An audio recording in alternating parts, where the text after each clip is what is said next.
Hello everyone, this is Professor Hill, and this is a short video for our class, Introduction to Ethics, Philosophy 2306 here at St. Philip's College. This is the brief online version of the class for the Maymester, and today is Wednesday, the 22nd of May, 2019. So we've got a couple things happening. Number one, this is the first week of just 3, so we're getting our textbooks and reading chapter 1. We had a chance to introduce ourselves as part of the welcome. But today, the first case study about the Jenny Lake case study, that's due today, tonight at midnight. And so what I want you to do is ideally have gotten chapter 1 read, and you've had a chance to look at some of the key concepts there. I'm going to talk a little bit more about those right now. But then also, and this is the key to your response for the case study, your contribution to that discussion, is that you want to make sure that you've read and are familiar with the case study about Jenny Lake and what happened to her. But then also, you want to address the specific questions I asked, like, is it right or wrong? But then also, you want to incorporate some of the material from the textbook. You want to use that as a frame for your response. And you want to write a good, long response. And then, once you post that, go through and read some of the others of your classmates, check them out, and then write a quick response to them. You know, the whole yes, I agree, no, this is where I think you and I differ. That's why we've set it up as a discussion model. But the first one, discussion number 1, the Jenny Lake case due tonight, midnight. So you want to make sure that you're on top of that.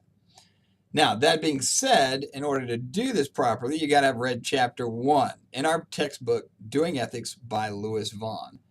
And there's a couple things about that, which is in the textbook, it starts off by defining ethics, and morality. I talked about this yesterday.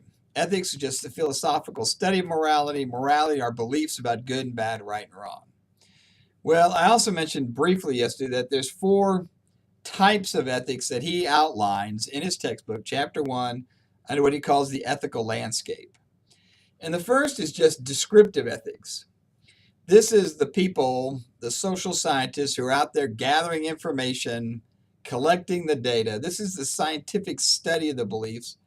And so this is the people that are, think of a kind of a guy in a white lab coat with a clipboard. He's doing a survey.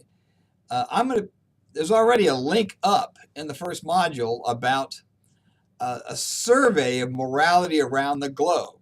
40 different countries, 40,000 people were interviewed for this particular study by the Pew Charitable Trust.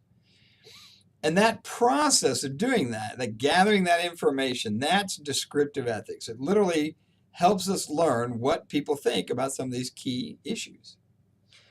The second one is normative ethics. This is the study of the principle, the rules. This is kind of the what's being described are these core values and beliefs, the norms. That's what normative ethics is. Meta-ethics is a process of saying, look, now we know that the norms are, stepping back from that, reflecting on them, thinking about them either personally or as a group, a society, and saying, look, do these values, do these beliefs that we hold, do they still make sense? Should we change them? Are we comfortable knowing that these are our moral values? And so that process of reflection is where we get meta-ethics. Meta just literally means above. So it's like standing back or getting above your ethics, the norms, looking down on them and reflecting and thinking about the meaning and the structure of these rules and the values. The last thing, the fourth of the 4, is applied ethics.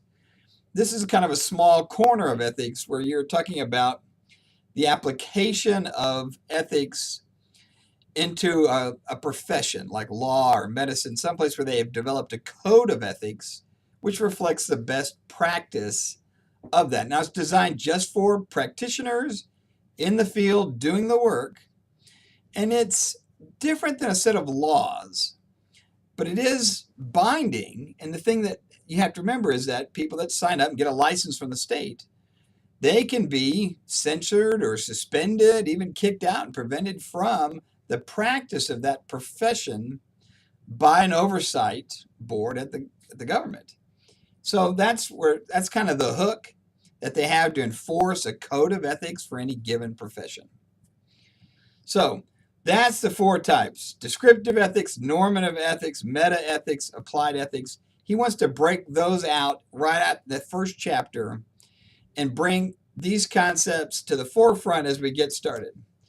He's also going to talk a little bit about value, instrumental value, intrinsic value, but I'll address that tomorrow when we also get into the elements of ethics, which is, again, another section of chapter 1 in our book, Doing Ethics. You know, if you ordered it and it hasn't arrived yet, make sure you get over to the library or some other place so you can at least read through this, even if you're still waiting on your textbook to arrive. You want to make sure you're familiar with these concepts. And again, you're incorporating them into your essay for tonight's discussion, due at midnight tonight, Wednesday, the 22nd. So again, if you have any questions about any of this, let me know. Other than that, I'll talk to you again soon. Take care. Bye-bye.